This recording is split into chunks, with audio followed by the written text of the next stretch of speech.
آپ لوگوں کو بلیک میل کیا گیا کیونکہ یہ بات وہ کہتے تھے کہ جناب مجھے بلیک میل کیا جاتا ہے۔ اسٹیبلشمنٹ اور ہمارے مقتدر ادارے عدالتوں کے ججز کی ہائی کورٹ اور سپریم کورٹ کے ججز کی تعینات کے عمل میں ہیں۔ ہر ادارے کے بڑے آدمی کی ٹرانسفر کے اندر اس کی اپوائنٹمنٹ کے اندر وہ ہیں۔ عمران خان نے ہر طرح سے کوشش کی کہ ملک پاکستان کے مفاد کے فیصلے کریں اور اس کے اندر ان مفادات کے فیصلے کے اندر قطعاً بھی اسٹیبلشمنٹ کی بات کو نہیں مانتے تھے۔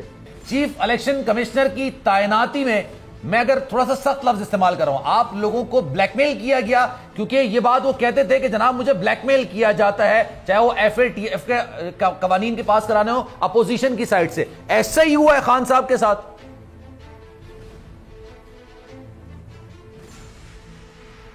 دیکھیں میں یہ کہہ رہا ہوں نا آپ کو، اس سے باقاعدہ جو ہے میں کیا آپ کہہ سکتا ہوں کہ اسٹیبلشمنٹ اور ہمارے مقتدر ادارے عدالتوں کے ججز کی ہائی کورٹ اور سپریم کورٹ کے ججز کی تعینات کے عمل میں ہیں۔ ہر ادارے کے بڑے آدمی کی ٹرانسفر کے اندر اس کی اپوائنٹمنٹ کے اندر وہ ہیں۔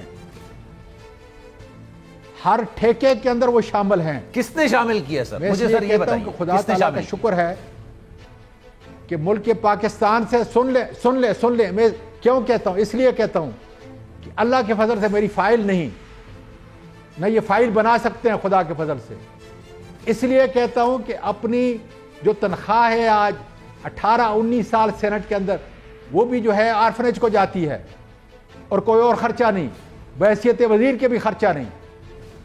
اس لیے میں یہ کہہ رہا ہوں، لیکن جن لوگوں کی فائلیں ہیں وہ بات نہیں کر سکتے یہ، اور میں اس لیے کہہ رہا ہوں کہ فوج کو ایک مقتدر ادارے کے طور پہ اس کے اپنے جو معاملات ہیں نیشنل سیکیورٹی کے، اس کو سنبھالنا چاہیے، آئی ایس آئی کو اس کو سنبھالنا چاہیے۔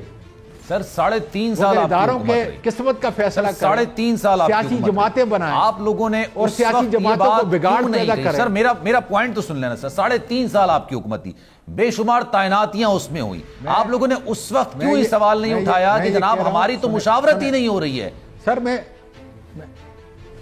میں باقاعدہ طور پہ میں آپ کو باقاعدہ طور پہ جواب دے رہا ہوں۔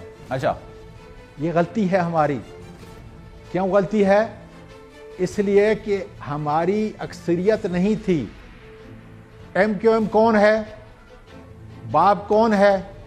دوسرے جو ہمارے ساتھ جو ملائے تھے انہوں نے کون تھے؟ یہ ساری پارٹیاں ان کے ذریعے سے پروان چڑھی ہے، اور ظاہر ہے کہ جب آپ کی اکثریت نہ ہو، اقلیت ہو اس حساب سے، تو آپ اس مجبوری میں جو ملک کو چلا رہے تھے، عمران خان نے جو مجبوری میں ملک چلایا مال بنانے کے لیے تو نہیں، اپنا کاروبار کرنے کے لیے نہیں، اپنے دوستوں کو نوازنے کے لیے نہیں، چھوڑ دیتے سر۔ اور جو الزام مجھ سے نہیں چلنا سر، یہ بھی تو پوائنٹ ہے نا۔ آپ کہتے بھائی میں اگر اپنی مرضی سے فیصلے نہیں کر سکتا ایز اے پرائم منسٹر تو میں چھوڑ دیتا ہوں۔ آج ہم نہیں سنیں، یہ قطعاً ایسی، یہ جو بات آپ کر رہے ہیں، جو بات میں کر رہا ہوں، وہ دو مختلف باتیں ہیں۔ عمران خان نے ہر طرح سے کوشش کی کہ ملک پاکستان کے مفاد کے فیصلے کریں، اور اس کے اندر ان مفادات کے فیصلے کے اندر قطعاً بھی اسٹیبلشمنٹ کی بات کو نہیں مانتے تھے اور کنونس کرتے تھے۔ جہاں پہ انہوں نے ڈی جی ایس آئی کی جو بات تھی کہ بھئی 3-4 مہینے کے لیے چھوڑ دیں، کیوں ایسا تھا؟ کہ وہ ملک کے لیے مفید سمجھتے تھے، ایک فرد کوئی چیز نہیں ہے۔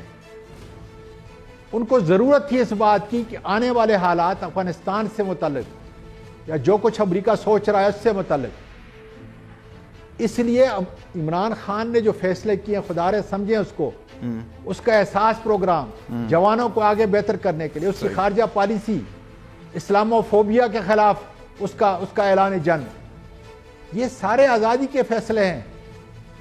اس میں اسٹیبلشمنٹ اس کو کنٹرول نہیں کر سکتی تھی، نہ ہمیں کر سکتی تھی۔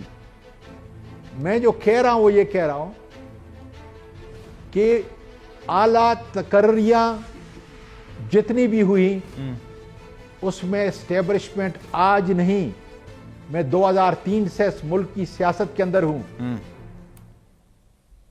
2001 میں ڈسٹرکٹ ناظم تھا اس وقت سے،